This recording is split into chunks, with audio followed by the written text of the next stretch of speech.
Bueno, ¿están por ahí? Sí. Sí, sí.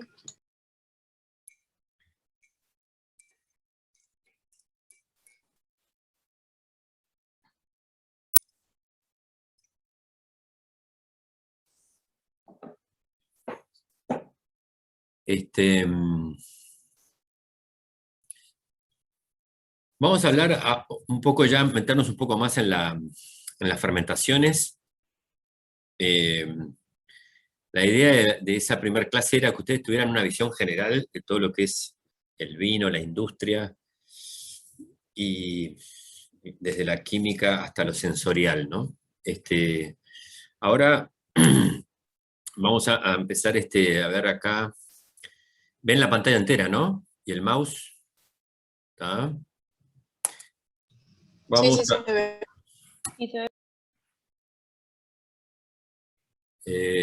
vamos, ¿qué pasa ahora? Vamos a resumir un poco algo que conversamos. El origen biológico del fermento es un tema que después cualquier cosa tenemos un repartido todo sobre la historia de Pasteur, que Pasteur fue el primer científico y químico que demostró el origen biológico del fermento científicamente en 1850 y escribe un libro que se llama Estudios sobre el vino. Después escribe otro libro que se llama Estudios sobre la cerveza. Después escribe otros libros que eran estudios sobre el vinagre y algunos otros ácidos que producen algunas bacterias. En definitiva, muchos conocen a Pasteur más por su incidencia en todo lo que era la inmunología, la microbiología más clínica, que por esto, pero su formación inicial era todo relacionado al vino en una región vitícola de Francia, y hizo su tesis doctoral con el ácido tartárico. Todos los que están, los cristalógrafos, vieron las imágenes de las moléculas, levógeras y dextrógeras, el que descubre ese fenómeno en la historia de la química es Pasteur, y fue su tesis doctoral y la hizo con el ácido tartárico. O sea que el ácido tartárico hay una forma L y una forma D que son, y eso muestra un poco que él estaba muy relacionado al tema de vino. Y entonces él, cuando publica ese libro, los químicos más famosos, que eran los alemanes, dentro de los cuales estaban esos que muchos de esos ustedes conocen por nombres, decían que era una locura lo que decía este francés. Y incluso hay revistas de química alemanas que publicaron artículos tomándole el pelo a Pasteur, ¿no? Ponían unas levaduras unos bichitos con cara que comían azúcar y que hacían alcohol por la otra punta de la célula, ¿no? Y dijeron, qué ridiculez. Para ellos, para el mundo, en 1850, y más para los que estaban lejos de la industria, porque había algunos maestros bodegueros y cerveceros que entendían que había levaduras, ¿no? O había un bichito que hacía algo, no sabían exactamente qué hacía, pero bueno, existía y transformaba el jugo en vino. Y eso es un poco el debate que hubo entre químicos y biólogos.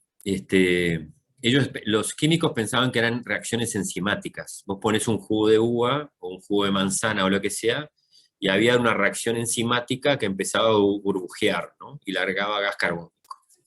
Esa reacción química eran enzimas. O sea que se entendía el concepto de enzima, pero no se entendía el concepto del metabolismo microbiano. Y eso es lo interesante de este tema. Y bueno, en definitiva, el origen en la industria, en todo lo que es la academia de los alimentos, la bromatología y todo eso, era que era un método biológico de conservación de alimentos. El ejemplo que yo a veces cuento es, si ustedes cosechaban uva, la cosecha de uva acá en Uruguay es en febrero o marzo.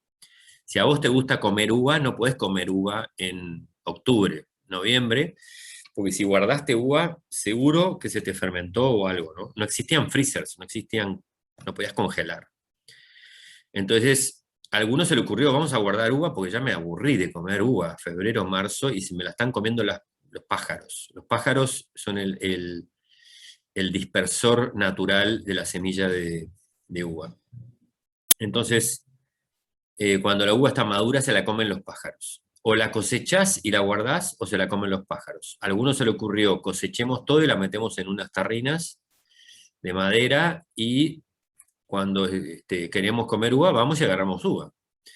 Pero a los 10 días se le empezó a hacer jugo y después se dieron cuenta que burbujeaba.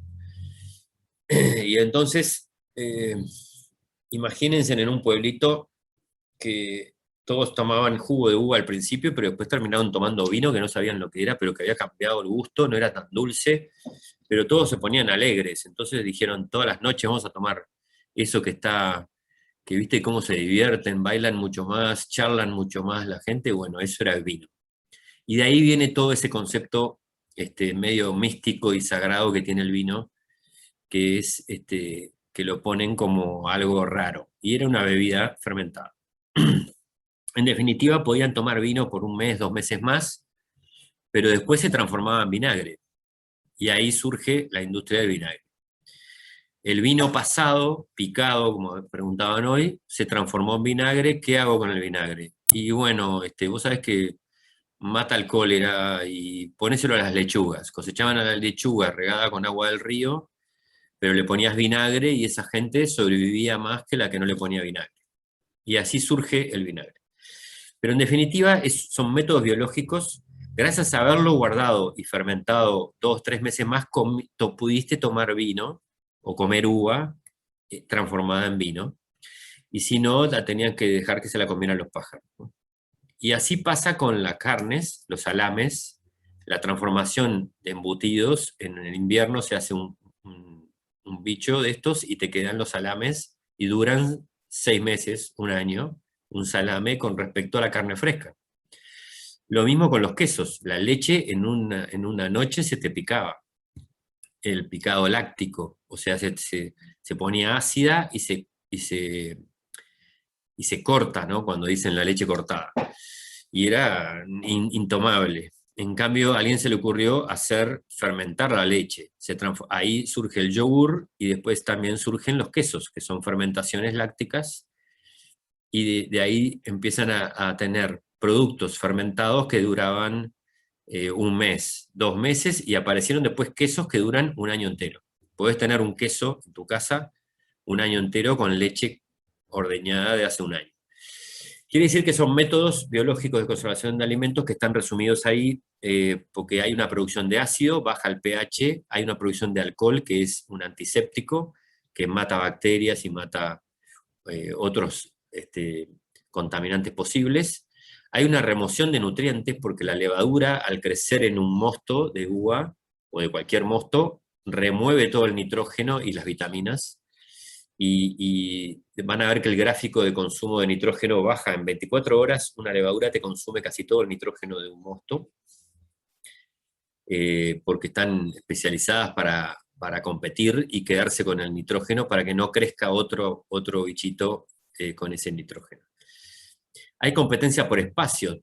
Un ejemplo bien claro de competencia por espacio son los quesos, ¿no? En el queso que ustedes conocen, camembert, por ejemplo, brie, vieron que está recubierto con una capa blanca. Eso es el penicillium. El penicillium no deja crecer un moho. Nunca van a encontrar ustedes un camembert, un brie, con mohos verdes de esos en la ladera, por ejemplo.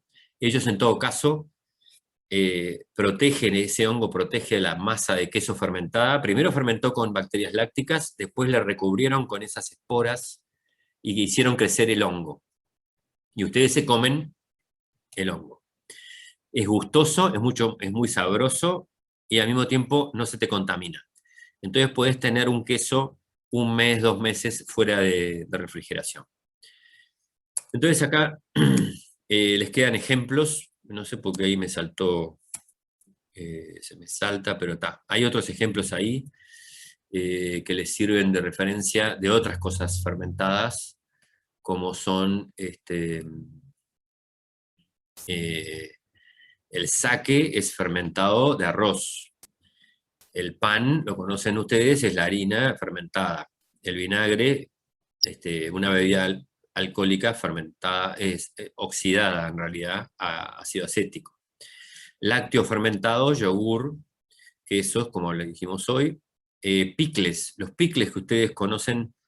En realidad hay muchos picles en Uruguay que son vegetales que no son fermentados, que los conservan en vinagre y no tiene nada que ver.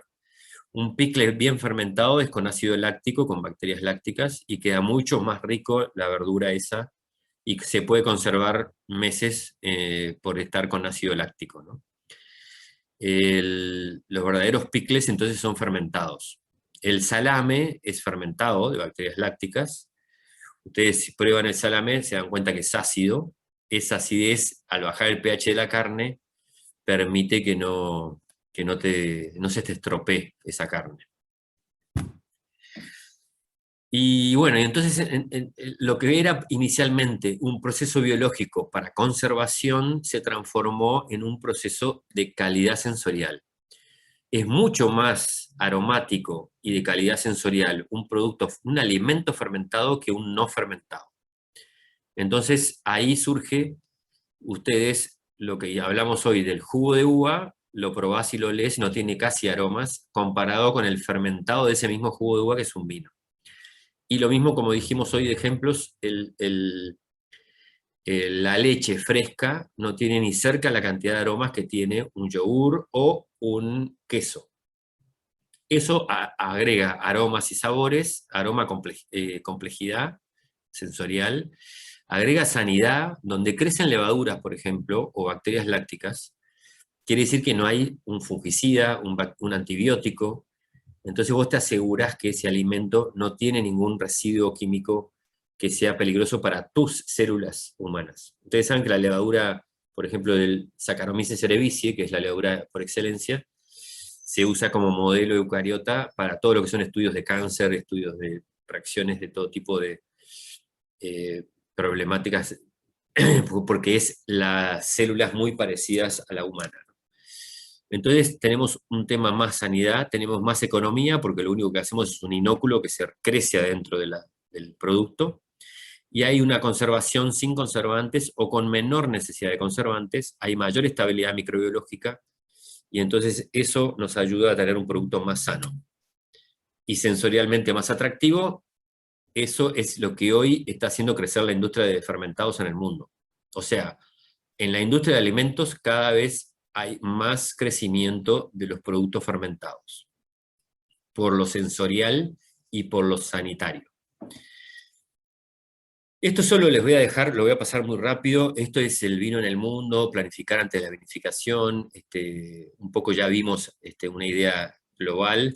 Lo que muestra acá es un poco lo que está pasando en el mundo. La gente hoy prefiere, y esto justifica por qué los técnicos como ustedes quieren aprender sobre vinos y hacer mejores vinos. Porque en realidad el consumo de vino que crece en el mundo es el de vinos de buena calidad y de alta calidad. El consumo que baja de vinos en el mundo es el del, lo que le llaman damajuana de 10 litros, ¿no? Es el vino a granel, es el vino voluminoso de mala calidad, mediocre, no tiene muchos aromas, no son hechos bien, no son bien vinificados. Entonces, en realidad en el mundo disminuyó el consumo de vinos, pero aumentó el consumo de vinos de calidad. Para hacer vinos de calidad no es suficiente un técnico común y corriente. Para hacer vinos de calidad hay que entender de la enología de calidad.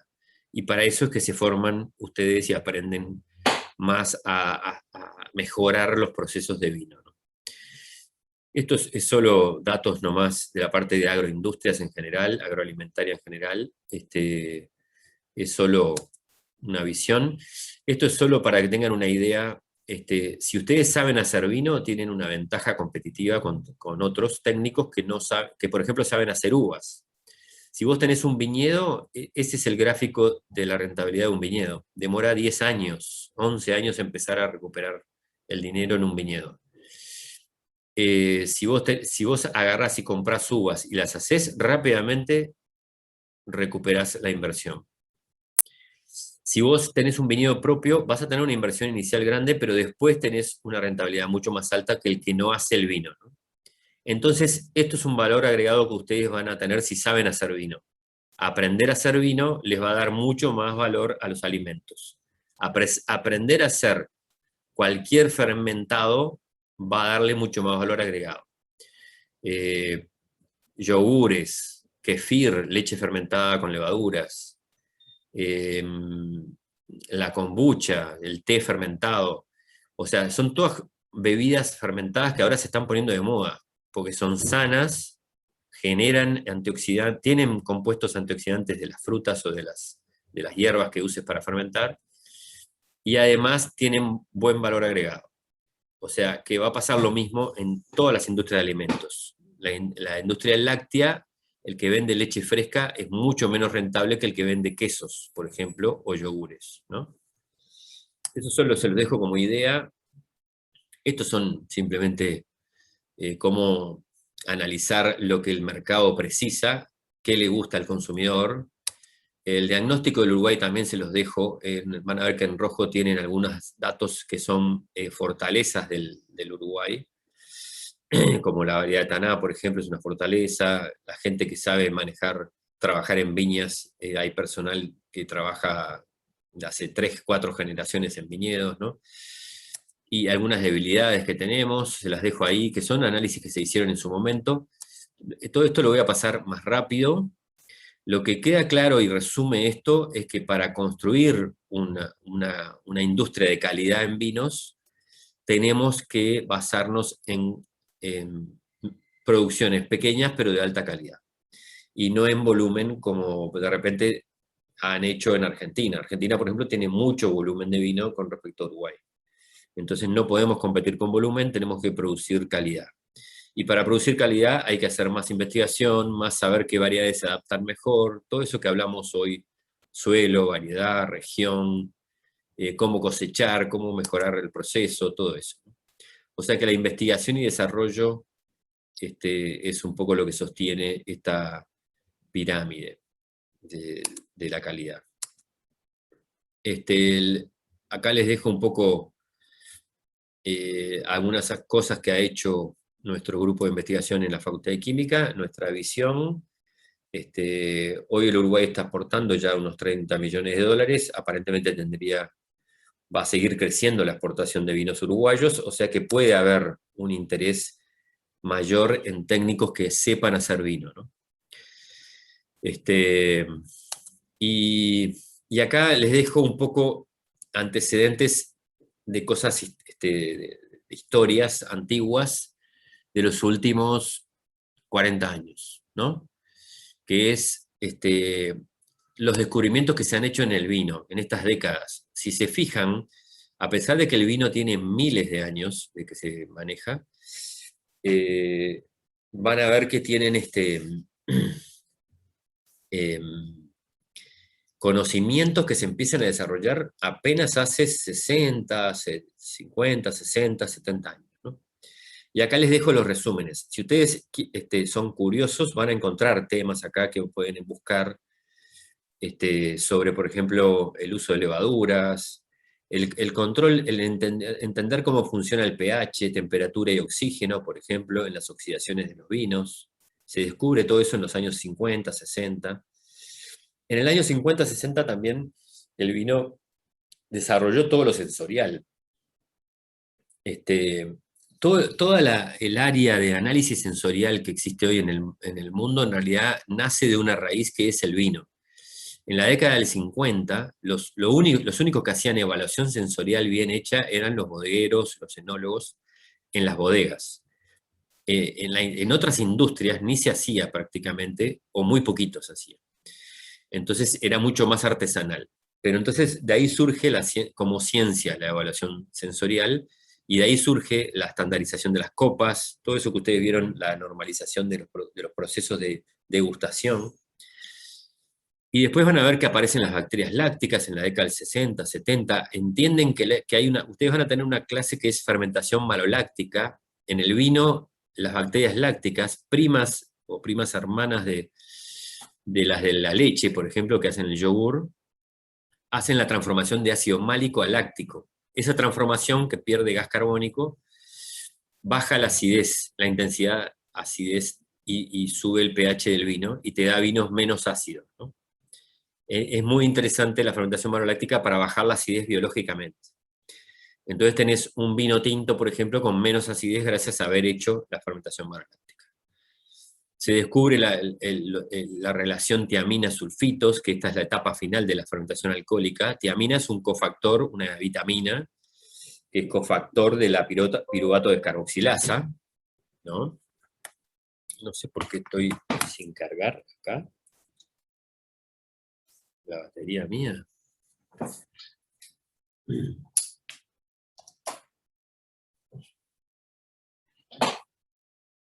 Creo que ahora está cargando. Pero entonces esto le dejo como simplemente como registros de conocimientos que se fueron desarrollando, históricos. En los años 70 se empieza a medir el pH en las bodegas, ¿no? Fíjense en eso, interesante, ¿no? Parece una tontería medir pH, pero bueno, son cosas recientes.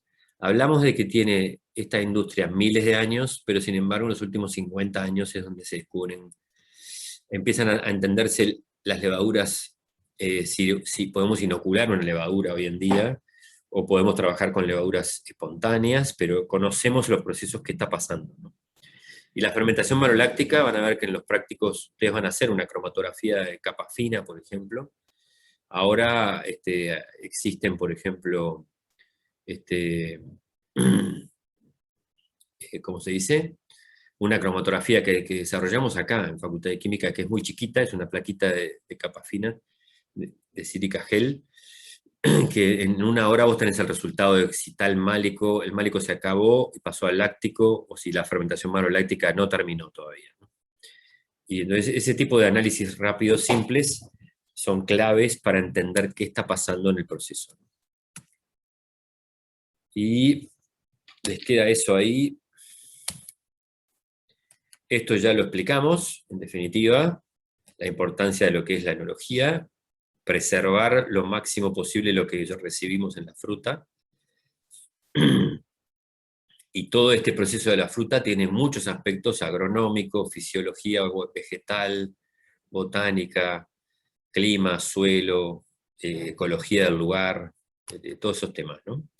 Ahí tienen una gráfica que está divertida, simplemente es el jugo de uva del lado izquierdo acá, y cómo se transforma en vino, y cómo aparecen en el pico, en el cromatógrafo de gases, nos aparecen acá 150 picos de aromas, cuando acá en el jugo había mucho menos intensidad de los picos, y de repente había 30 picos, ¿no? Y este proceso de transformación es lo que hace la levadura. Saccharomyces cerevisiae principalmente, hay muchas otras especies, van a ver, y la bacteria por excelencia que trabaja en el vino a pH bajo, porque el vino tiene un pH de 3,5, acuérdense de eso, el vino normalmente tiene pH bajo, más bajo que la sidra de la manzana, que tiene pH 4,5, más bajo que la cerveza tiene pH 4,5 también. En definitiva, Oenococcus sueni se desarrolla muy bien a pH bajo y transforma el málico en láctico, y además produce otros aromas que favorecen la complejidad del vino, ¿no? Y esto es el concepto de degustación de un consumidor, que se los muestro ahí como para que vean que en realidad están probando, son dos personas, una chica y un señor, que están probando el mismo vino, y vieron que lo describen diferente. Esto es lo que llamamos describir un vino, ¿no? Podemos hasta graficarlo. Es decir, yo le siento, passion fruit es el maracuyá, ¿no? Le siento aroma a maracuyá. Y fíjense en que el hombre acá no le siente aroma a maracuyá. ¿Por qué? Porque es un consumidor que no está tan acostumbrado a detectar el aroma del maracuyá. Él detecta más los aromas herbáceos, ¿vieron? Si se fijan, el espárrago y el morrón o el pimiento lo detecta el hombre mucho más que esta mujer, que ella detecta más flores, ananá y el pomelo. Detecta muy bien el pomelo y el maracuyá en este vino blanco, ¿no? Este es un vino blanco. En definitiva, es un ejemplo de los descriptores que hablábamos hoy, cómo se comunican Y si estas dos personas se hablan entre ellas, y se hablaran entre ellas, van a decir, yo le siento aroma a maracuyá, y el otro señor va a decir, nada que ver, yo le siento espárrago. Entonces, eso es lo que les demuestra un poco que lo que ve un consumidor. Con la práctica y con la prestada atención, si estas personas trabajan juntas en un panel probando juntos productos, van a oler el maracuyá separado en un frasquito, van a oler el pomelo, van a empezar a hacer más armónicos los comentarios que hay. Eso es lo que demuestra esta diapositiva.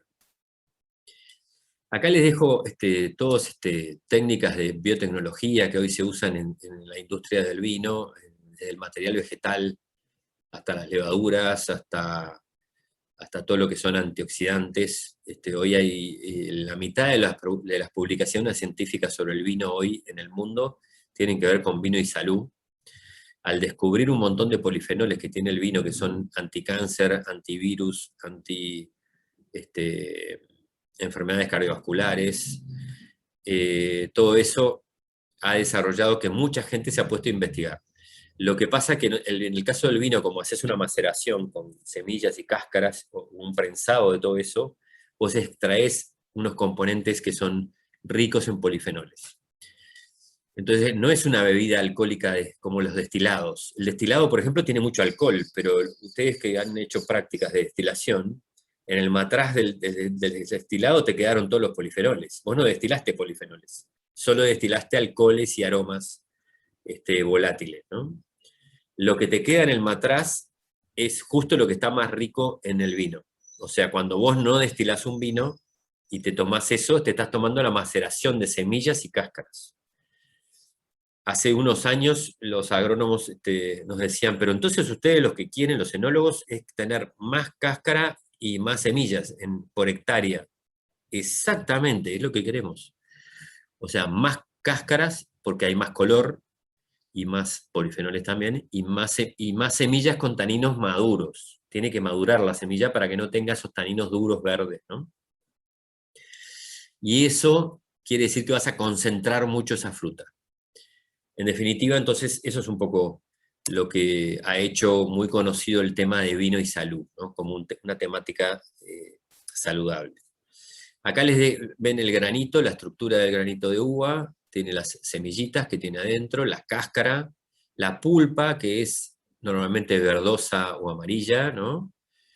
En el ollejo está normalmente el color. Hay variedades de uva que tienen color en la pulpa, hay otras que no. Van a encontrar diversas variedades que pueden cambiar la estructura de este grano, y el objetivo en definitiva lo resume acá: concentración, mayor extracto, mayor densidad, mayor concentración de aromas, tamaño de grano pequeño. Cuanto más chiquito el granito de uva, más superficie de cáscara tenemos en esa esfera. Si ustedes hacen el cálculo de superficie por esfera, un grano grande tiene menos cáscara en proporción que un grano chiquito. Entonces, para hacer granos chiquitos hay que trabajar en el viñedo para que haya granos chiquitos. Si la planta está muy contenta, muy entretenida, y tiene demasiado agua, demasiado nitrógeno, por ejemplo, va a crecer los granos y no van a ser granos chiquitos. Entonces, el tema de fertilidad, por ejemplo, es un tema clave en el control de esto. Ahí tienen un ejemplo de comparación, ¿sí? Una pregunta, ¿por qué dijiste, y nos habías comentado en la presentación pasada, que las semillas eran buenas comerlas? ¿Puede ser? Pero no habías explicado el motivo. Ah, sí, claro. ¿Cuántos de ustedes comen la semilla de la mandarina? Digan por micrófono alguno ahí, no sé, pero... ¿Alguno come la semilla de la mandarina? No, yo saco todas las semillas. No. Sí, depende. Hay algunas que se tragan. A veces si quedan sueltas, no. A veces te la tragás si está metida en la pulpa ahí, pero no las tragás especialmente. Bueno, un hábito que está bueno, el hombre primitivo, cuando se comía una mandarina salvaje de esas, se comía todo, la semilla y la cáscara no es atractiva, pero la cáscara de la manzana, por ejemplo, la tienen que comer, porque es donde está la zona, todos los productos más antioxidantes están en la semilla para empezar, y segundo en las cáscaras, ¿no? Entonces por eso vos podés comer Por ejemplo, las papas no tienen ninguna riqueza de antioxidantes si no comes la cáscara de la papa. Por eso está de moda las papas rústicas, con cáscara, porque tienen un poquito más de antioxidantes que si comieras la papa blanca, que es solo carbohidratos, almidón. De ahí viene el peor colesterol, de ahí viene la obesidad, los problemas del exceso de lípidos, porque todos esos carbohidratos, cuando comes, por ejemplo, azúcares, van todos a grasas. Entonces, no es un problema de comer un pedazo o yo qué sé, manteca, grasa de queso o carnes con grasa. Lo peor que hay son los carbohidratos. Entonces, eso que no lo entendían mucho, lo vamos a hablar en una clase específica que vamos a hacer de vino y salud. Pero básicamente es eso. Si ustedes comen la semilla, mejoran su dieta enriquecida en antioxidantes. Por eso ustedes encuentran ahora los panes con semillas, galletitas con 7 semillas, 5 semillas. ¿Tá? Estás comiendo no tanta harina blanca, sino que estás comiendo enriquecido con semillas de no sé qué. ¿De qué? De antioxidantes. Todo lo que sea antioxidantes es bueno. El miedo de las cáscaras y todo eso venía también por los pesticidas agrícolas. La ventaja de tomar bebidas fermentadas ricas en antioxidantes es que vos no tenés ningún pesticida, y pues si no la levadura se hubiera muerto. Si por ejemplo tuvieras un herbicida, un antifúngico en el mosto de uva que está fermentando, la levadura no fermenta hasta que se degrade ese compuesto. ¿Tá? Eso ha hecho que asegura mucho más los productos fermentados ricos en antioxidantes, te asegura mucho más la salud que comer una fruta fresca que de repente tiene, en el packing de fruta le metieron un antifúngico, por ejemplo, y te lo estás comiendo. Ese es un poco un tema que vamos a debatir después, más adelante, en alguna clase específica. Acá les muestro comparación Cabernet Merlot Taná, cómo aumenta el color en los taná, tienen más color, y cómo tiene 3 veces más taninos el taná que el merlot y que el cabernet. Estos taninos que se miden es índice IPT, si quieren anotárselo ahí, índice de polifenoles totales, se miden a 280 nanómetros, y eso te da un índice de riqueza de polifenoles, que son los antioxidantes típicos de la uva y del vino. Entonces, el taná, el nombre viene de taninos, es muy rico en antioxidantes por eso. El problema ahí, el debate es, claro, las semillas son amarguitas. Comer semillas es más difícil que no comerlas. Pero claro, es como todo, el chocolate amargo es más rico en antioxidantes que el chocolate con leche. Entonces mucha gente dice, ay, no me gusta, el chocolate es muy amargo, no sé qué, pero es mucho más rico en antioxidantes. Entonces es como dicen, a veces no todo lo... Pero bueno, no todo lo más agradable es lo más sano, ¿no? Entonces, eso es un poco, se los dejo ahí como ejemplos, pero hay formas de tomar antioxidantes que se han hecho cada vez, digamos, más agradables. Esto es solo para que tengan un cromatógrafo de gases, cómo aparecen la serie de compuestos aromáticos. Todos estos son volátiles que aparecen en un cromatógrafo de gases, de cáscara, de la pulpa, la cáscara, la pulpa de diferentes clones de taná, por ejemplo, en este caso. Solo para que les queden de referencia. Se puede usar resonancia magnética nuclear, por ejemplo, para detectar el origen de los vinos. Esto se usa hoy en día como control de isótopos. Por ejemplo, podríamos detectar que un vino argentino se está vendiendo con una etiqueta uruguaya, por ejemplo. Si este vino lo entran a Uruguay sin permiso y lo envasan con una etiqueta uruguaya, puedes decir, están falsificando vino en Uruguay con vino que vino de Argentina, ¿no? Acá, por ejemplo, tienen en Sudáfrica, este trabajo lo hicimos en los años 90, ya hace años, ven que hay un vino, un jugo de uva chileno, un vino que parece chileno, ¿no? Vieron que acá está Chile, acá está Sudáfrica, se coló uno ahí. Puede ser un error de muestreo, o puede ser de que algún sudafricano llevó vino de Chile, pero era muy improbable porque Sudáfrica tiene mucho vino, o sea que no precisaba llevar de Chile.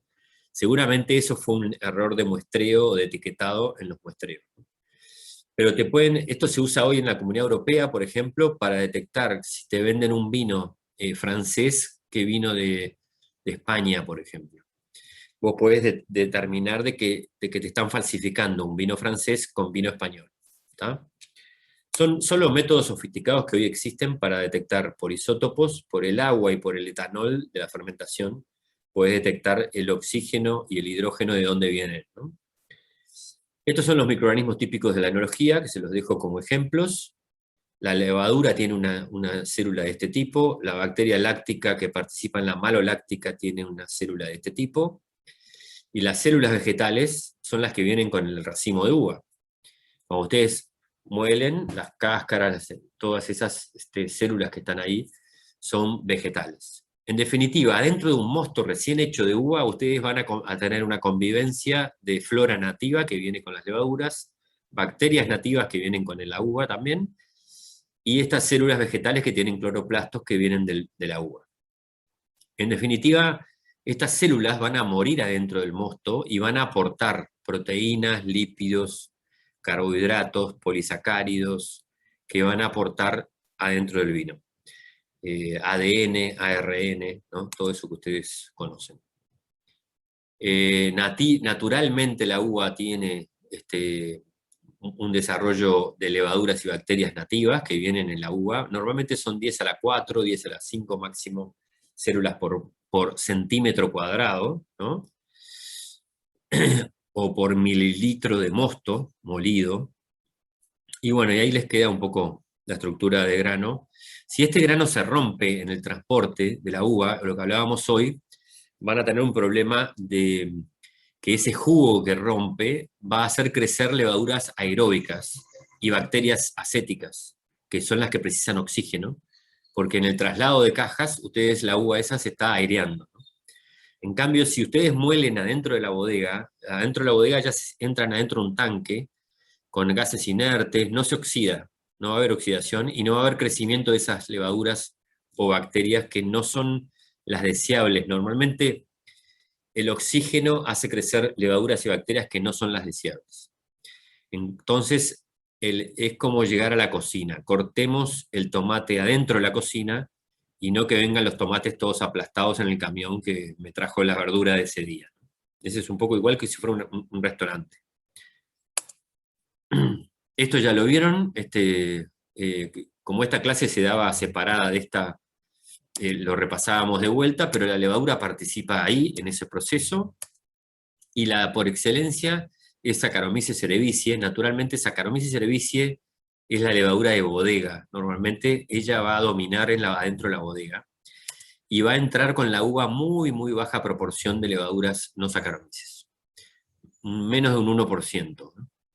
Las levaduras que vienen acá, que son 10, dijimos 10 a la 4 células, o sea, 10.000 células por centímetro cúbico, en definitiva son 99% no Saccharomyces. Entonces ustedes van a familiarizarse hoy con una clasificación que vamos a llamar Saccharomyces y no Saccharomyces.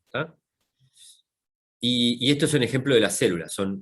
La célula esa que ustedes ven ahí azulcita está muerta. Esto es una tinción con azul de metileno. La que no metaboliza el azul de metileno quiere decir que está muerta. Y ahí podemos medir células viables, ¿no? En un microscopio. Saccharomyces cerevisiae, entonces, por excelencia, es la levadura más adaptada al ecosistema de bodega y de fermentación de sidra, vino, cervezas, ¿no? Es Saccharomyces cerevisiae, panadería también. Entonces van a haber cepas que están más adaptadas a vinos, cepas más adaptadas a pan, cepas más adaptadas a cerveza. Ustedes pueden hacer en su casa, agarran un racimo de uva, lo exprimen y le inoculan una cucharada de levadura de pan, de esa que venden en el supermercado, y van a ver que fermenta. Se van a morir de repente muchas células de esas porque el pH del pan es neutro y el pH del vino es 3,5, 3,2. Entonces, por ejemplo, solo por causa de pH bajo, las levaduras están adaptadas a diferentes situaciones. En la cerveza es pH 4,5, la sidra es 4,5. Entonces, las levaduras de cerveza de repente la metes en un vino y ellas no son tan eficientes en la fermentación. ¿Tá? Dentro de las de vino existen levaduras para champagne que resisten la presión osmótica, por ejemplo. Porque el champagne va a llegar a 3, 4, 5 kilos de presión adentro de una botella por el gas carbónico. Esas levaduras tienen que resistir la presión. unas a tintos que tienen mucho más contenido de polifenoles, por ejemplo.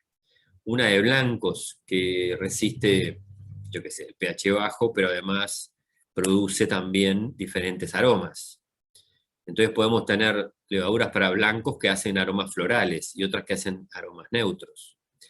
Normalmente para una variedad de uva que no tiene aroma floral, no vamos a meter una levadura floral porque taparía el aroma típico de esa variedad de uva, por ejemplo, ¿no? Eso es para mostrarles un poco la complejidad de lo que son las levaduras y las cepas, ¿no? Acá tienen a Saccharomyces cerevisiae, son bien redonditas, ¿no?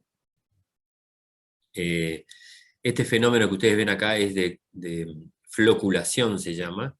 Se pegan a unas células con otras y floculan hacia el fondo del tanque más rápidamente. Acá tienen una Hanseníaspora que es una no Saccharomyces, vieron que parecen como bastoncitos, como limoncitos parecen, ¿no? Le llaman apiculadas por eso.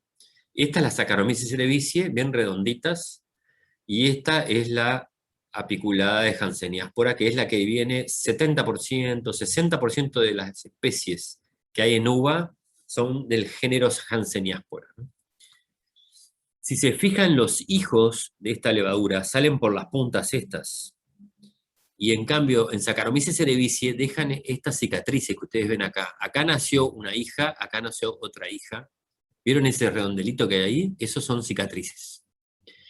Esta levadura, por ejemplo, que ustedes ven acá, en esta foto, tuvo 1, 2, 3, 4, 5, 6 hijas a la vista. Por el lado de atrás puede haber tenido otras, ¿no? Normalmente una levadura tiene 10, 12 hijas en una fermentación de vino. O sea que tienen 12 generaciones o hijos, no, serían 2 generaciones en realidad, que se multiplican, pero claro, también las nuevas se empiezan a dividir también. O sea que se multiplican varias generaciones en una fermentación alcohólica, ¿no? Y esa es la diferencia entre las apiculadas, que le llaman división bipolar, y esta es multipolar, que es la Saccharomyces cerevisiae.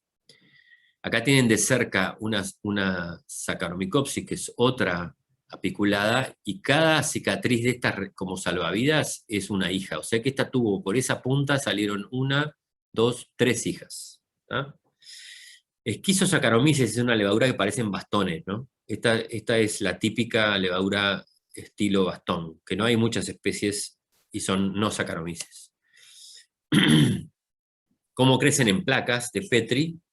Podemos agarrar una fermentación nuestra, hacer unas placas de Petri, y en un medio que te diferencia por colores podemos diferenciar esta levadura es diferente que esta, ¿no? Esto es una especie diferente que esta. Esta parece Saccharomyces cerevisiae, esta parece la apiculada. Podemos aislar esa colonia, hacerla fermentar en un tubito en el laboratorio, a un mosto o un jugo, y oler. Y decir, ¡ay, qué rico aroma que da esta levadura! ¡Ah, qué feo aroma que da esta levadura!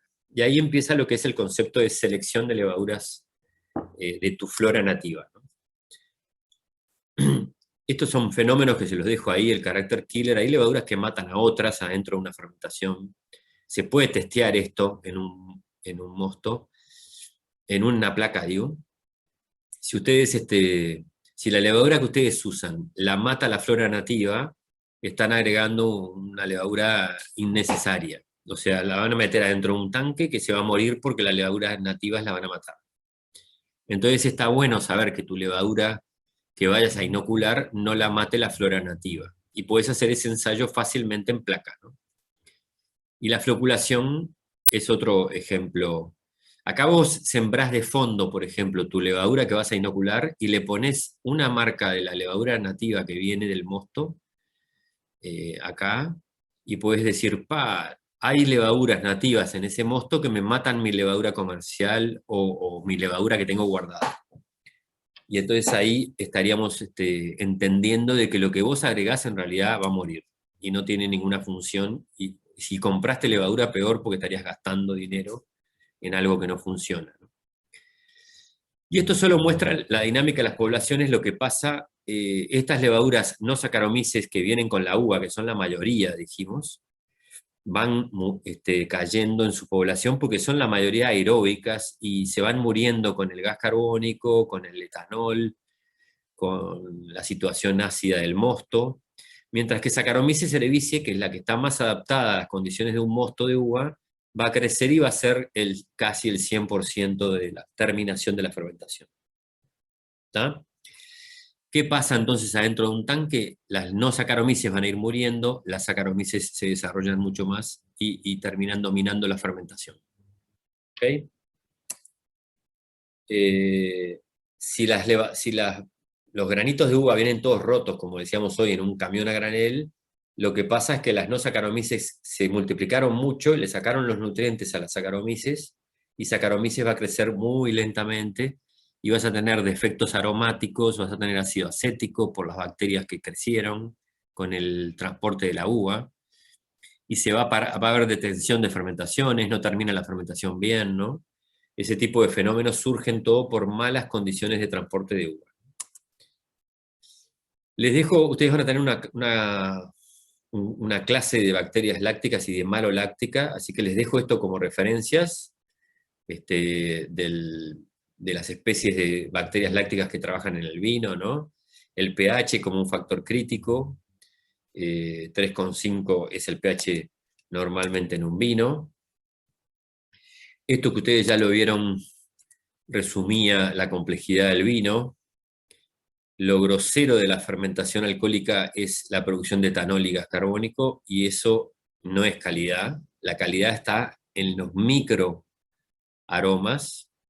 que están en microgramos por litro. Una pregunta que a veces les hacemos en los parciales, que ya se las doy para que la tengan en mente, es, por ejemplo, saber qué compuestos en la vinificación se producen en gramos por litro, y ustedes van a tener que decir etanol, gas carbónico, glicerol, ¿está? Y qué compuestos se producen en miligramos por litro o microgramos por litro, y ahí ustedes pueden decir aromas, ésteres, alcoholes superiores, no el etanol, alcoholes superiores, ácidos grasos de cadena media, sulfídrico, tioles, algunos fenoles, ¿no? Volátiles que hay también. En definitiva, entonces, tenemos una familia de compuestos de la vinificación que son gramos por litro, y otras familias de compuestos que son microgramos o miligramos por litro. ¿Está? Clara la pregunta, ¿no? Y acá tienen el ejemplo de lo que demostró Pasteur en 1850 y pico. El mismo mosto de uva, con una levadura diferente que otra, da diferente aroma y gusto. Por ejemplo, hay levaduras que dan aromas deseables, ricos, qué rica que es, y otra levadura que da aromas feos, desagradables, azufrados, azulfídrico, y vos decís, esa levadura yo no la quiero usar, ¿no? En los años 70 se descubre que esa levadura, acá tenemos un ejemplo de una pareja, M522 es una levadura comercial que da aromas no deseables cuando hay bajo nitrógeno. K1 es una levadura nativa nuestra de Uruguay que da aromas deseables con bajo nitrógeno. Si ustedes a M522 le agregan un poco de amonio, cambian los aromas y mejora y da aromas deseables. Pero ustedes que son técnicos inteligentes, ¿qué prefieren? ¿Usar M522 para hacer un vino o usar K1? Todos, nadie se anima a hablar, pero van a preferir, supongo, no agregar amonio, porque el amonio es un producto extraño a la vinificación, y además el agregado de amonio puede favorecer contaminaciones de bacterianas, contaminaciones de otras levaduras que se favorecen cuando hay nitrógeno de más. Preferible que K1 fermente, que consuma todo el nitrógeno y que nos quede un vino con aromas deseables, ¿no? Ese es el ejemplo de este modelo. En base a este modelo de estas dos levaduras, nosotros hicimos en los años 2000 y pico, toda una clasificación de levaduras, de baja demanda de nitrógeno y de alta demanda de nitrógeno. La mayoría de las levaduras comerciales que uno compra están acostumbrados a altos niveles de nitrógeno, y por eso terminan siempre los enólogos agregando mucho nitrógeno a las fermentaciones. Esa es un poco una cosa que se usó de modelo. Esta diapositiva tiene un defecto. No sé si el repartido que ustedes tienen está bien. Impresa no se ve nada, profe. No se ve nada. No, no está O sea, bien es el tipo reparto. cuadrado azul. Sí. Esta después yo la voy a... No sé por qué se me achicó esto acá. Capaz que acá mejora un poco.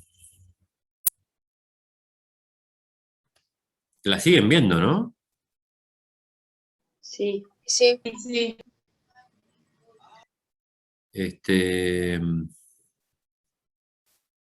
Más o menos ahí. Debe ir por ahí.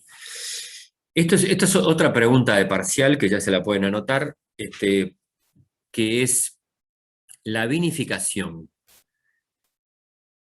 Tiene básicamente 3 procesos metabólicos que conviven durante el proceso de la vinificación. Y si se fijan, están acá descritos, ¿no?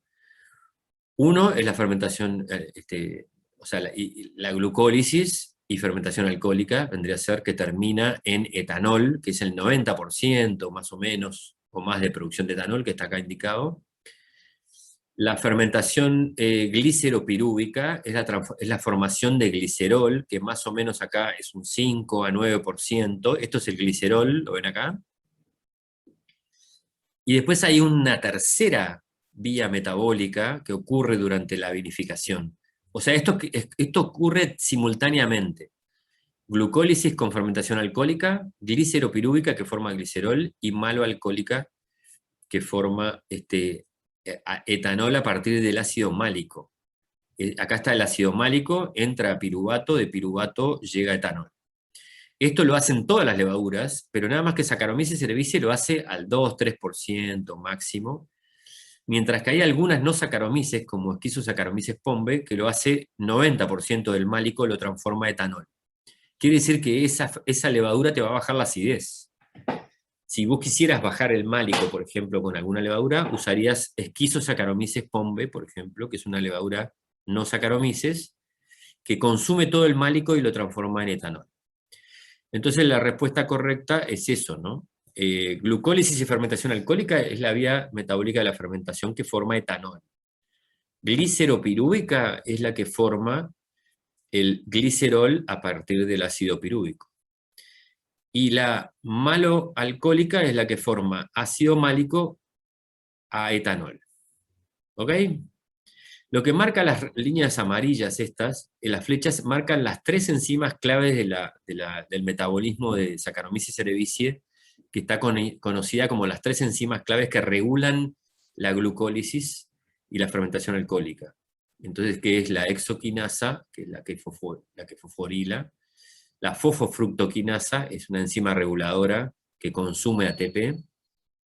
Y la piruvatoquinasa que produce ATP y forma el piruvato. A partir del hasta el piruvato hablamos que es la glucólisis.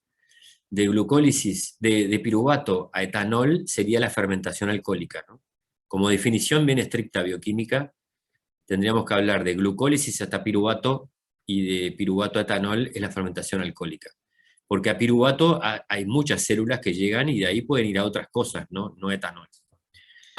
Nosotros en levadura se habla mucho de la fermentación alcohólica, es toda la vía de la glucólisis sumado a la terminación, y la tiamina participa en la descarboxilasa esta. Esta piruvato descarboxilasa precisa tiamina como cofactor.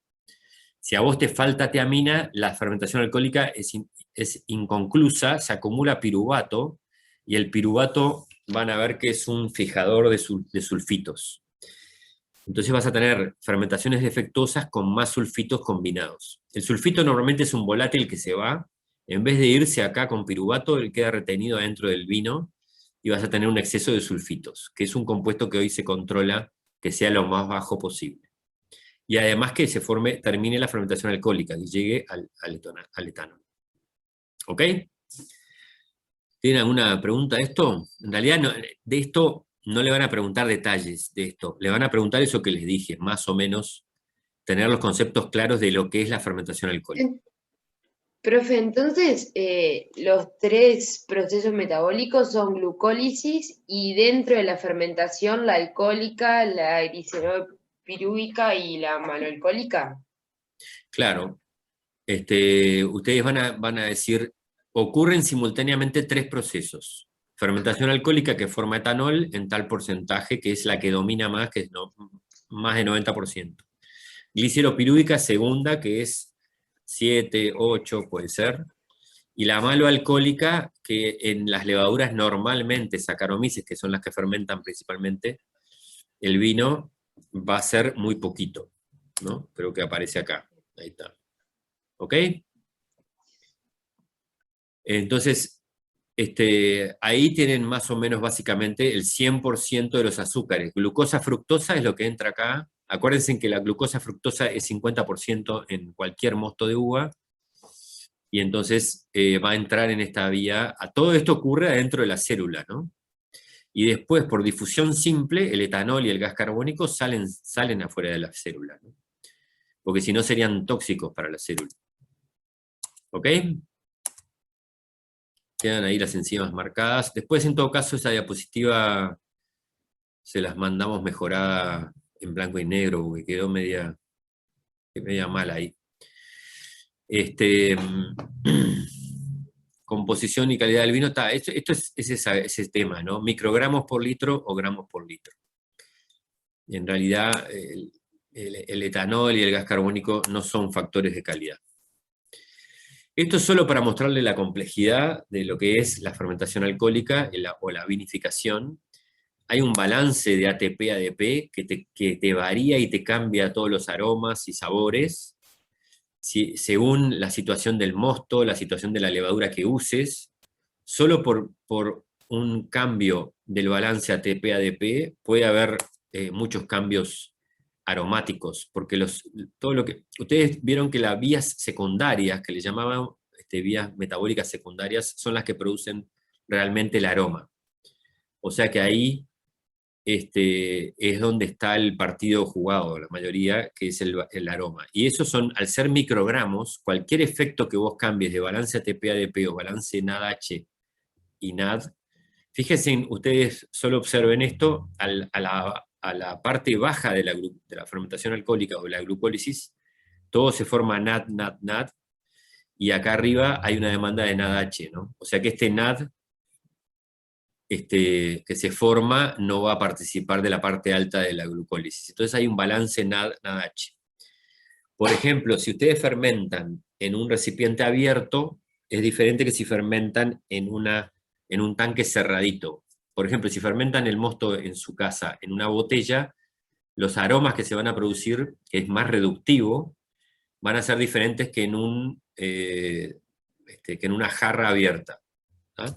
Y eso lo mismo pasa en las plantas de fermentación. El tipo de tanque, si se fermentan barricas, si se fermentan tanque, todo eso cambia, ¿no? Esto solo se los dejo para que vean que vitis y la levadura tiene, la vitis tiene 16 cromosomas, la levadura tiene todo un genoma, todos esos temas pueden hacer variaciones de aromas, y si se fijan hoy hay muchos trabajos y estudios sobre la vinificación que tiene que ver con qué levadura usamos acá que da determinado fenoma, ¿no? El fenoma en definitiva es el aroma, sabores, gustos que se forman en la fermentación. Y hoy hay estudios de levaduras que te permiten entender si hay levaduras que van a dar buenos aromas o feos aromas, ricos aromas, lo que sea. Pero es solo para que tengan una visión general de ese tipo de temas. Ustedes van a tener una clase más de genética, que creo que va a ser sobre vitis y sobre levaduras, para tener unos conceptos genéticos de cómo se manejan. Y acá les dejo otro resumen de procesos microbiológicos y biotecnología de plantas y de levaduras, para que vean lo que hoy se trabaja en el tema de vinos. Y lo que era el balance de la planta, ¿no? Refrescar ese tema. Si se usa pastura, por ejemplo, entre las filas, como acá, cambia la nutrición de esta planta. Si se limpia la pastura y no se deja nada, hay cambios de nutriciones que cambian el aroma y los sabores de la uva. Y esto en realidad son unos temas ahí que les muestro solo para que vean que también en los viñedos existen bacterias, por ejemplo, antagónicas de hongos. Entonces evitas el uso de un fungicida. Podés agregar determinadas bacterias en el viñedo que evitan el uso de fungicidas y que de esa manera no suceda eso que decíamos hoy, que pueda haber, por ejemplo, algún producto químico tóxico para la levadura, ¿no? Y que te llega a la bodega y después no te fermenta bien. Entonces, hoy nosotros, por ejemplo, tenemos desarrollado en nuestro grupo una mezcla de Bacillus con levaduras que se usan en la viña y que son antagónicos de los hongos. Entonces, aplicamos eso como una forma de disminuir el uso de productos químicos en el viñedo. Viene a ser control biológico, ¿no? Y también existen levaduras apiculadas, que también nosotros nos hemos especializado en levaduras apiculadas, porque trabajamos mucho con Hanseníaspora, que son antagónicas de la botrytis. La botrytis es el hongo típico que aparece en las frutas y en los packing de frutas, y que puede perjudicar la calidad de la uva, ¿no? O de otros frutos. Entonces, estas levaduras antagónicas nosotros las podemos multiplicar. Normalmente estas apiculadas antagónicas de botrytis hay menos del 5% en la flora natural. Si nosotros inoculamos esto en los viñedos, enriquecemos de antagónicas de botrytis en el proceso. O sea que, en definitiva, esto sería un proceso de control biológico aplicado al proceso de la fruta. También sirve para frutas de mesa, o sea, le podrías aplicar este Bacillus a la fruta fresca y evitar el uso de productos químicos, ¿no? Esto es simplemente la incidencia de botrytis, por ejemplo, cuando le agregamos levadura o le agregamos la bacteria, y cómo logramos que haya mucho menos incidencia de botrytis. Esto vendría a ser tipo packing de fruta, ¿no? Esto está hecho en duraznos y hay manzanas. Aplicamos levaduras que vienen de los viñedos a una fruta terminada, por ejemplo manzanas, y vemos cómo la botrytis disminuye su incidencia. Esto fue una tesis que se hizo acá en los años 2000 y pico. Esto es un poco el equilibrio que yo les decía hoy, que les hablaba hoy de lo que es alcohol, es un antiséptico, el pH bajo es un protector de oxidación, los polifenoles altos es otra protección de oxidación, el uso de gases inertes, ¿no? Gas carbónico y nitrógeno es un antioxidante, es una protección de oxidación, y en el mínimo necesario el sulfito. El sulfito es un compuesto antioxidante orgánico también, que sirve para proteger al vino, por ejemplo, en la etapa final del embotellado, por ejemplo. Pero podemos trabajar con productos de altos contenidos de estos compuestos naturales que vienen con la uva, y podemos proteger al vino de la oxidación. Que hoy el desafío mayor que hay en la industria es la protección del vino de la oxidación. Acá me aparecieron algunas preguntas del chat, ¿no? De todas maneras, sí, después les vamos a dar.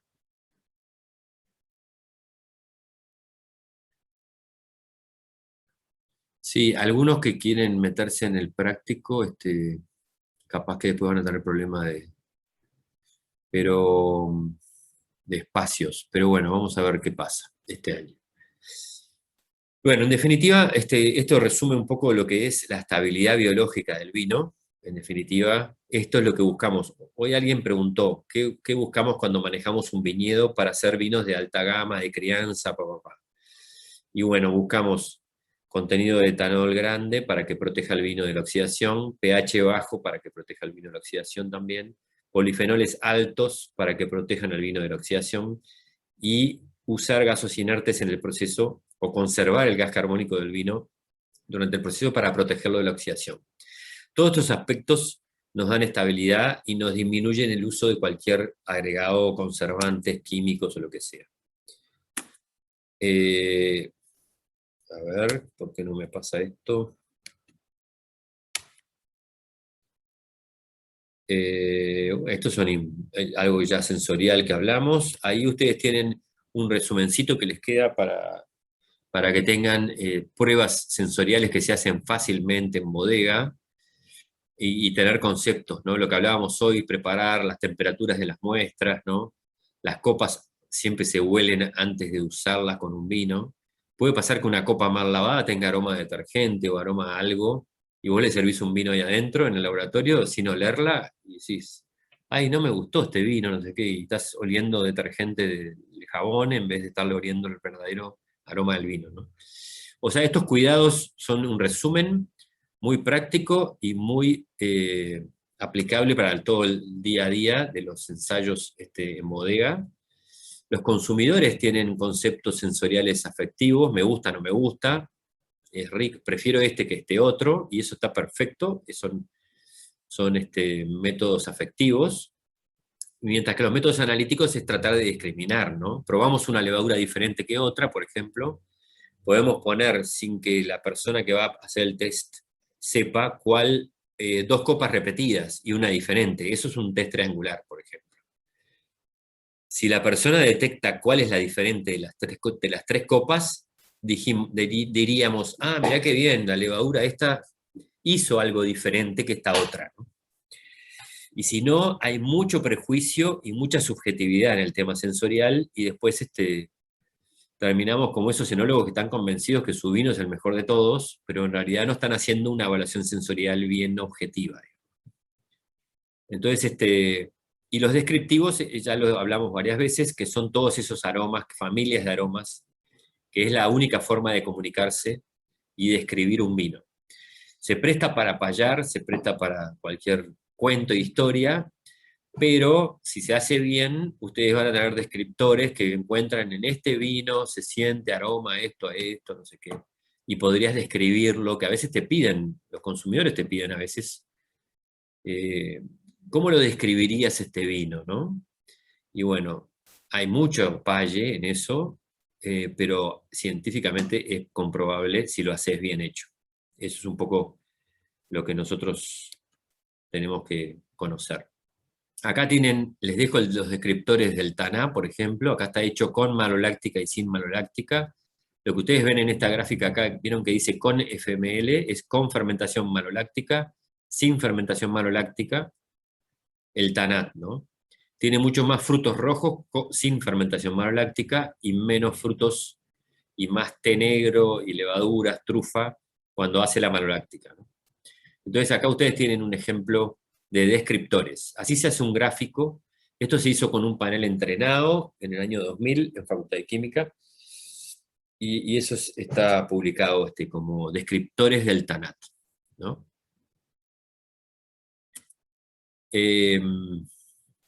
Comprarse su copa de degustación es el deber que tienen para la próxima. No me digan que después no la consiguieron, se consiguen. Capaz que hasta entran por Mercado Libre, yo qué sé, no sé. Búsquenla. Compren una, la tienen en su casa y la prueban, y el día que nos juntemos un día a degustar, llevan las copas cada uno y probamos algún vino juntos y describimos. Después se puede hacer alguna degustación también por Zoom. Hoy estamos haciendo degustaciones por Zoom, pero tendrían que tener las mismas muestras todos, ¿no? Difícil que se consigan tener todas las mismas muestras. Pero esta es la copa normalizada, esto es lo que básicamente les quería mostrar hoy. Estamos justo en hora para ver si, no sé si está por ahí.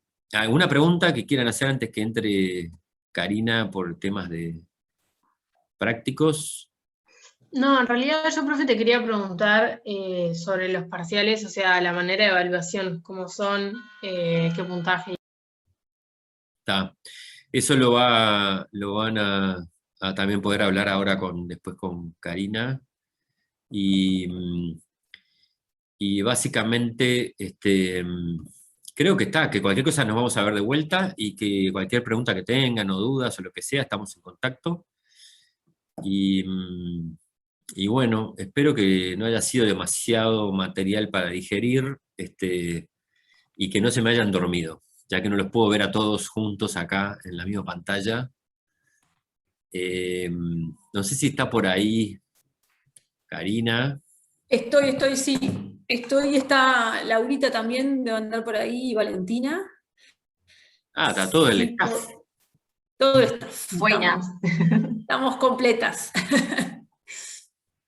Pancho, si podés, porque así comparto pantalla con eso que preguntaban, a ver si yo ahí, si te reclamo el rol de Salgo hospedador, yo, puedo. salgo de pantalla, ¿no? Dale. Ya salí, creo. Yo ya salí. Ah, no, Sí. no salí, ¿no? ¿Para qué voy a salir? Voy a guardar esto porque al final no sé qué tiene esto. Creo que salí ahí, ¿no? Bien. Ahora apareció tu pantalla, sí. Perfecto. Bien, bueno, no, porque vi que justo preguntaban por ahí el tema de las evaluaciones y eso. Ustedes en este cronograma que tienen subido en la plataforma del curso, bueno, están todas las clases. Está marcado también la fecha del receso con la fecha del primer parcial, que esto es tentativo porque, o sea, lo que sí ya es seguro es que de acuerdo a la última resolución del Consejo, el primer parcial va a ser en modalidad sí también virtual, no podemos hacerlos presenciales, o sea que bueno, después discutiremos un poco entre los coordinadores del curso y los docentes y eso, cómo lo vamos a hacer. Seguramente hagamos orales, pero bueno, lo tenemos que afinar un poquito, igual falta, eso sería en principio 9 de junio, pero depende justamente por esta nueva modalidad, tenemos que mandar las fechas tentativas a Bedelía, y Bedelía es quien va a definir las fechas, ¿tá? Pero bueno, la idea nuestra es que sea en la primera semana del receso, ¿tá? El primer parcial, y luego marcamos también lo mismo, de la misma manera, esperemos sí, por favor, que del 4 de agosto ya sea lo podamos hacer presencial. ¿Tá? En cuanto a lo que estaban preguntando, bueno, lo de las asistencias lo hablamos hoy al principio, eso ya quedó claro, y ahí tienen un poco el tema de los puntajes, de los que hoy preguntaban, ¿no? Nosotros en general en los parciales hasta ahora, que siempre fueron, históricamente han sido escritos, en general son 6 preguntas, con los contextos teóricos obviamente que se brindan en la clase. Siempre el parcial del teórico toma en cuenta únicamente los temas del teórico, ¿tá? De hecho hay gente como hoy un compañero ahí que me consultaba que él no va a hacer el práctico, y bueno, y muchos otros definen no hacer el práctico, y muchos lo quieren hacer pero por un tema de cupo no van a poder. Entonces la evaluación del teórico es solo respecto a los conceptos teóricos vertidos en la clase teórica, ¿tá? Para nada se van a estar haciendo preguntas que tengan que ver con el práctico, ¿tá? Entonces les decía, 6 preguntas, 6 con opción a 8 preguntas de esos temas, son preguntas concretas, siempre decimos a responder en un promedio de media carilla, y tienen un puntaje de 10 puntos por pregunta. O sea que el 100% del puntaje del parcial serían 60 puntos. ¿Tá? Y bueno, y ahí entonces tienen eso, menos del 25%, no aprueban la asignatura, entre 26 y 59 realizan prueba de recuperación, ¿tá? Y 60% más aprueban la asignatura, y bueno, y con eso exoneran. ¿Tá? Y a su vez debajo en la prueba de recuperación, allí tienen los porcentajes y eso. ¿Tá? No sé si respecto a la evaluación hay alguna otra consulta. ¿Nada? Bien, perfecto. Entonces, si no hay dudas de esto, del teórico, pasaríamos al tema prácticos. Voy a dejar entonces de compartir, así los veo a todos. Bien, bueno, esto... Creo que había alguien que dijo que tenía una consulta, Karina. A ver. Parece. Sí, ¿se escucha? Sí. Sí. Mi consulta era sobre el oral. O sea, se piensa que el primer parcial va a ser oral. Sí. O sea, no sabemos. Es una de las posibilidades. Dependía un poco también de cuántos fueron ustedes. Ahora veo que hay 30 y pico, 36, sacando los menos, 35, sacando los docentes. Depende, lo tenemos todavía que limar un poquito este tema. Ok, gracias. Ni bien sepamos, obviamente se los vamos a notificar, pero bueno, todo esto es nuevo. El año pasado tuvimos posibilidad de hacer los parciales presenciales, o sea que es la primera vez que nos toca esta situación con los parciales, pero ni bien definamos las posibilidades, obviamente se las comunicamos. La modalidad oral es una modalidad que la unidad de enseñanza es una de las que más recomienda, pero obviamente depende de la cantidad, ¿no? En cursos que son 200 personas, tomar 200 orales es como una cosa bastante complicada. Quizás con el caso de ustedes que son bastante menos, no sé, es más fácil, pero cuando lo tengamos definido se los comunicamos. ¿Alguna otra duda del teórico? ¿No? Bien. Ahora entonces pasaríamos al tema del práctico. Si alguno de los que está ahora conectado no va a cursar el práctico, y no tiene ninguna duda, puede retirarse nomás, tranquilo, así vamos quedándonos con los que están interesados en el práctico. El práctico, como está puesto en la plataforma, tienen prioridad los estudiantes de Ingeniería de Alimentos, y luego le siguen en prioridad los estudiantes de posgrado, que por lo que fuimos relevando del chat, hay 3 estudiantes de posgrado. Y los cupos que tenemos son un total de 20 cupos. 10 cupos para el horario de los jueves, el práctico de los jueves, que es de 14 a 17, y 10 cupos para el horario de los viernes, que es de 8:30 a 11:30 de la mañana. Entonces, lo que nos pareció más ordenado, ¿querés comentarlo tú eso, Laurita? Dale. No, ahora les escribimos ahí un mensaje en el chat donde les íbamos a pedir a todos los que se quisieran anotar que en un único mensaje nos pusieran unos datos, que se los pongo ahí. Primero el nombre, segundo la carrera a la cual pertenecen, tercero el horario que quisieran estar, cuarto el mail y quinto la cédula de identidad. Si quieren se copian ese mensaje, lo completan ahí y en un único nos ponen todos esos datos, así nos queda más ordenado para poder hacer las listas. Yo tengo una duda. Sí. ¿Varía algo la cantidad de cupos con hacer el práctico, no? Perdón, de cupos no, de créditos. Sí, claro. El teórico tiene 6 créditos y el práctico tiene 4. Para los únicos estudiantes que enología es una materia única, es para los estudiantes de Ingeniería de Alimentos. Por eso ellos sí o sí tienen que hacerlo juntos, y para ellos todo el pack del teórico y del práctico tiene, obviamente, la suma de 6 más 4, ¿no? Tiene 10 créditos. Nosotros lo que vamos a hacer...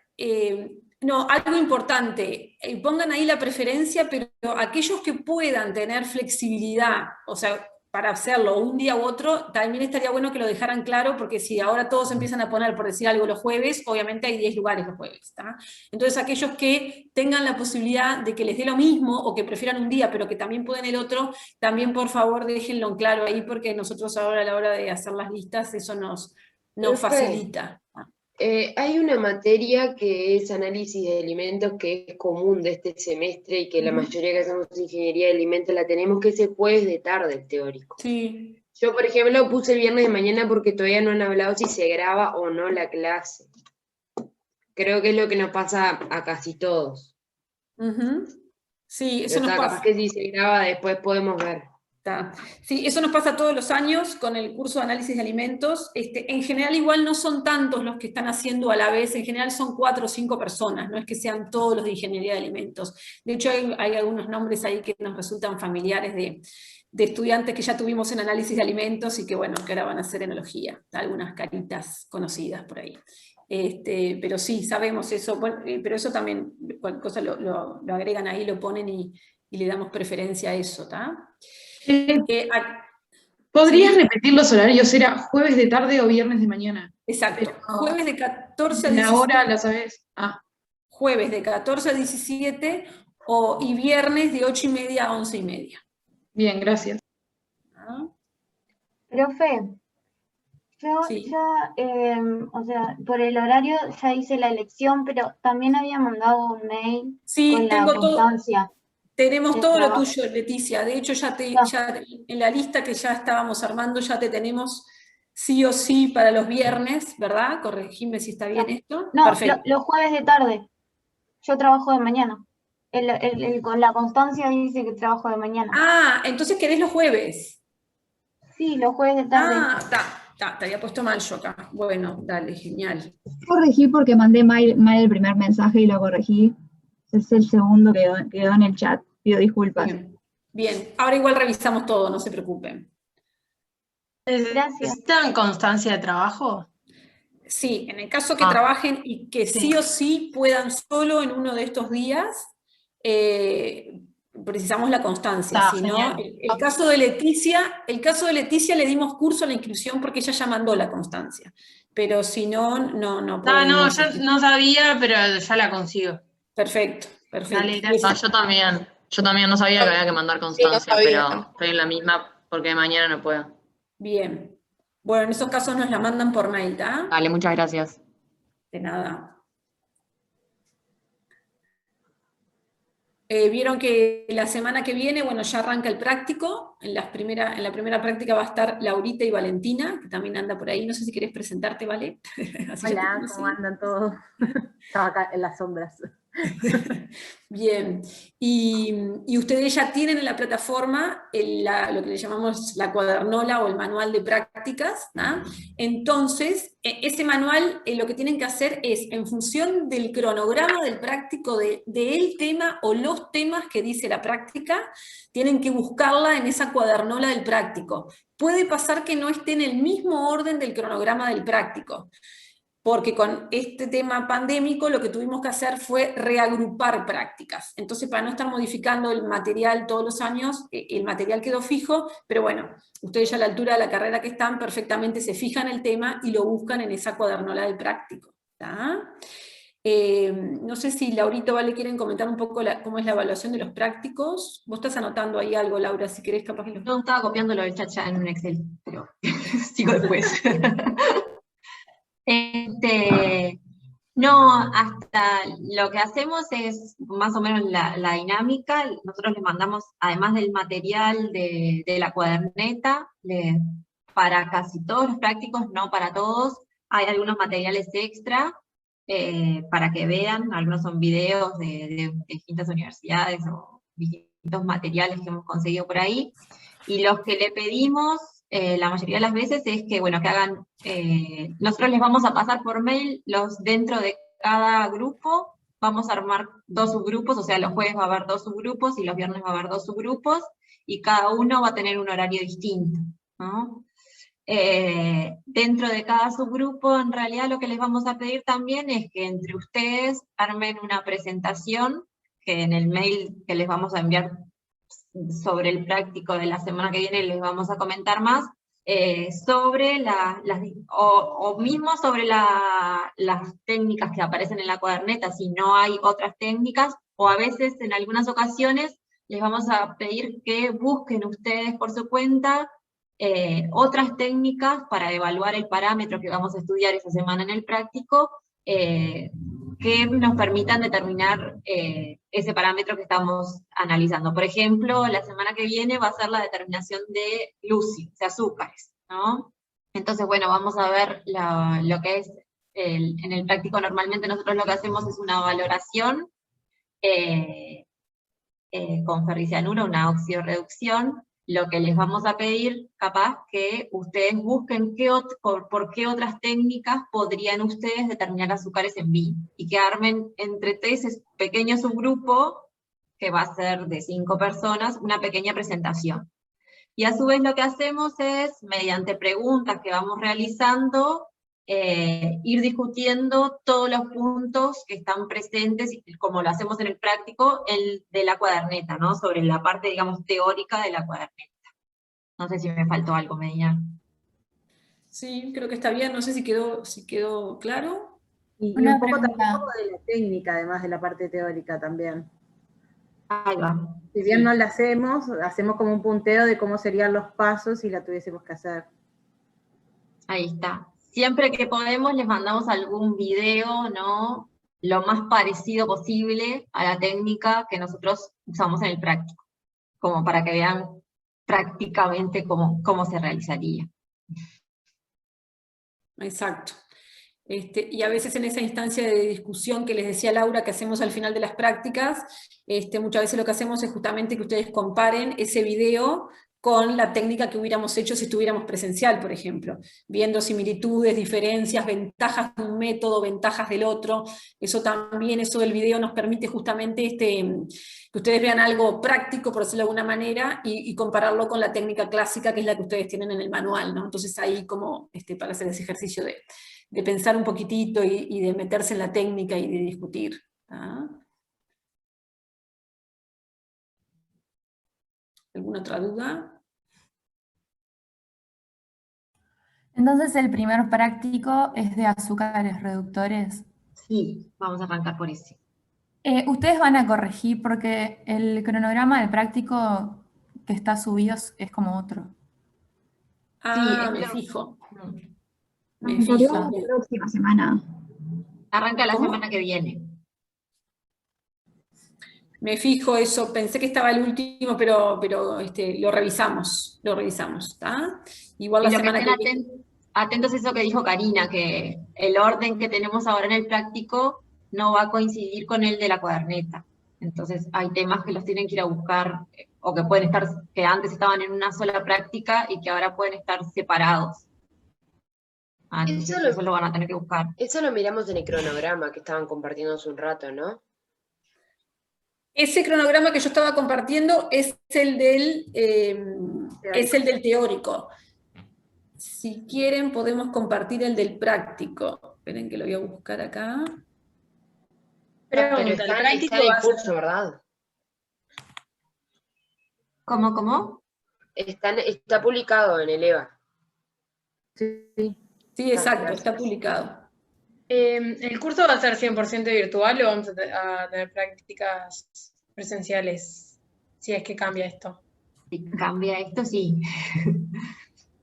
Esperemos, en algún momento.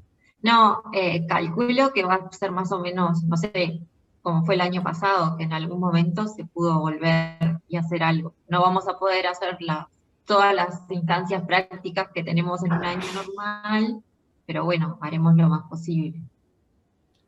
Ahí está. En principio, lo último de la última resolución del Consejo habla de que hasta el 4 de junio estaríamos en modalidad presencial, modalidad virtual para las prácticas, ¿está? Luego del 4 de junio aún no lo sabemos, ¿está? Pero hasta esa fecha vamos a estar lamentablemente teniendo que hacer los prácticos virtualmente, ¿está? ¿Todos ven ahí la pantalla que estoy compartiendo con el práctico? Sí, se ve. Sí. Está. Bueno, ahí entonces está en la parte de los créditos. Esta debería de ser la que estuviera en la plataforma. Reviso, a ver, pero esta es la que ya está corregida. La que está en la ahí tiene el plataforma. total de los créditos. ¿Cómo? No, es otra, que la que está en la plataforma es otra. Es la de 2020, la que estaba. Bien. Y acá está un poco cómo es la modalidad evaluatoria, ¿no? Que esto, no sé si Laurita recién se los mencionó. No, eso no. Nosotros lo que hacemos son una serie de, que esto depende del docente, hay quienes lo hacen al principio de la dinámica de la práctica, otros que lo hacen al final, en fin, dependen, pero en algún momento de la práctica lo que hacemos son una serie de preguntas, a veces se las mandamos para que nos las manden por mail y las corregimos, otras veces se las hacemos en el momento. Lo que tratamos es ver a través de la virtualidad la participación de todos, ¿tá? Que todos estén comprendiendo lo que se hace y también tengan en cuenta que es fundamental ahí también la cámara prendida como hoy, eso porque así los vamos ubicando y tenemos que irlos evaluando práctica a práctica, ¿tá? Por eso es fundamental que tengan en cuenta esto de la modalidad evaluatoria. 30% entonces del puntaje de cada práctica en lo que son contestación de preguntas, otro 30% en desempeño y actitud, bueno, que con la virtualidad esto es más complicado, pero bueno, también trataremos de evaluarlo. Y después en el puntaje final del práctico va a ver si todo va bien y en ese momento podemos estar presenciales, van a hacer un trabajo final que en general consiste en elaborar un vino por cada subgrupo, entonces ahí hacemos una evaluación de ese trabajo final, que es cómo trabajan en ese trabajo las últimas semanas del semestre, tienen que hacer un informe escrito y una presentación oral, ¿tá? Entonces ese trabajo final tiene una carga de un 40% en la nota final. Y el otro 60% se compone de ese desglose que dice allí de 30 y 30. ¿Tá? Y bueno, y acá están un poco los temas de las primeras prácticas, que entonces, de acuerdo a lo que dije, todo mayo y hasta esta práctica inclusive, ¿no?, de seguimiento de maloláctica en control microbiológico, hasta esta inclusive estaríamos en principio virtuales. ¿Tá? Bien. Bueno, ¿alguna otra duda? Yo no pasé mis datos porque en realidad me coincide con otros laboratorios los 2 horarios, pero voy a tratar de cambiar alguno de los laboratorios y ahí puedo pasar mis datos al foro, porque no quiero sacar el lugar a alguien anotándome ahora si no puedo. ¿Tú sos de ingeniería de alimentos? No. Eso no sé si quedó claro. Los que no son de ingeniería de alimentos, lo que hacemos nosotros es mandar la lista de los interesados a Bedelía, y en caso de que exista cupo, Bedelía los depura por escolaridad. ¿Tá? Entonces nos manda ordenadito por escolaridad, y nosotros lo que hacemos es asignar bueno, a los primeros de esa lista que nos mande Bedelía en los cupos que vayan quedando libres. ¿Tá? Pero queremos dejar claro eso porque ahora, en base al recuento ahí que hicimos con Laura, nos daba entre los de ingeniería de alimentos hoy y los de posgrado, ya estábamos en 17 personas, ¿no? Entonces estarían quedando 3 cupos libres nomás. ¿Tá? Dale, gracias. De nada. ¿Algo más, chiquilines, que quieran consultar? ¿No? Bueno, si no hay más preguntas y todos pusieron todos los datos que les dijo Laurita en el chat, vamos dando por finalizado, ¿no? No sé, Francisco, si vos querés agregar algo más de cierre. Yo tengo una consulta. Yo tengo el tema también de que soy de químico agrícola y bueno, quería saber si esa lista iba a estar para antes del primer práctico. Qué buena pregunta. Ese siempre es nuestro deseo, pero no siempre se cumple. En general lo que pasa ahora es que Bedelía empieza a estar colapsada por esto mismo que nos pasa a nosotros, ¿no? Todo el mundo les pasa las listas pidiendo un poco lo mismo. Entonces dependemos de ellos. En general les hacemos pesar de que, por favor, de que los estudiantes tienen que saber, porque la práctica arranca la semana que viene y aparte hay una evaluación en la práctica que les implica, bueno, por lo menos el día antes, sino unos días antes, leer el material, ¿no? Pero ahí Vanessa fue la que preguntó eso, ¿no? En eso no depende de nosotros, dependemos de Bedelía, ¿tá? Pero bueno, hacemos el esfuerzo para que esté lo antes posible. ¿Tá? Bien, gracias. De nada.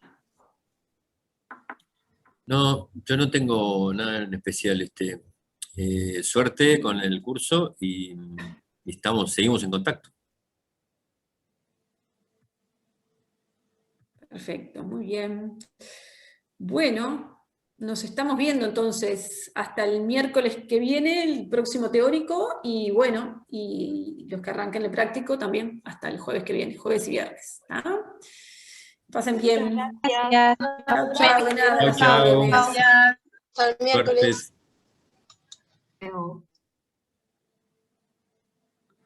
Les mandé al chat, pero les repito acá, mi nombre es Victoria Alzogaray. Yo había mandado mis datos, pero yo soy bioquímica clínica, entonces lo más probable es que ni entre y prefiero que ni estar en la lista. Dale. Dale, bueno, muchas gracias. Dale,